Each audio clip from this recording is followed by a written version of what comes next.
to choose from at shop.tcm.com or Barnes & Noble DVD locations.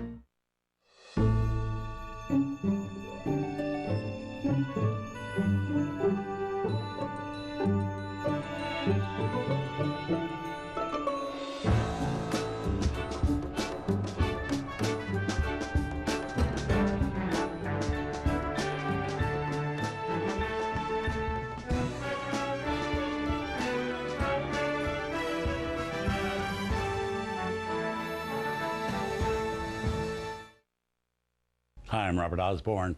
Our journey into the world of mystery writer Agatha Christie takes us for the second time tonight to one of her most famous stories. It's one we showed earlier tonight in a version called And Then There Were None.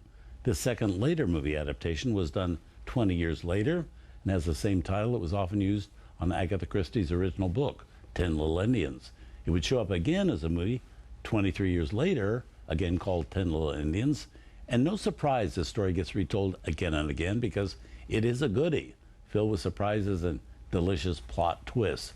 It's about what happens in an isolated setting when a group of guests, mysteriously pulled together by a host that nobody knows, start being bumped off one by one. In Agatha Christie's original book, 10 strangers are lured to a remote island, expecting a very nice, relaxing weekend. Instead, they learn they've been trapped and lined up like sitting ducks to pay for past sins.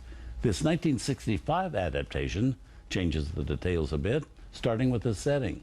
This time, everything takes place in an isolated chateau in the Swiss Alps. And typical of the 1960s, you'll find a little more sex and violence than Dame Agatha included in her original novel. The steamer stuff in this 1960s movie, handled by Hugh O'Brian and Shirley Eaton. Shirley, the victim of that gold paint job in the movie Goldfinger. Others you'll see include Stanley Holloway, who was Eliza Doolittle's dad in My Fair Lady.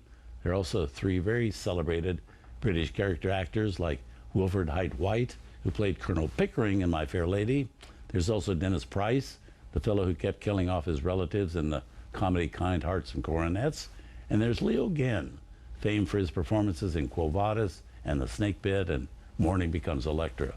There's even 1960s American pop idol Fabian, playing a fictitious pop star named Mike Raven. So from 1965, directed by George Pollack, based on the novel by Agatha Christie, 10 Little Indians.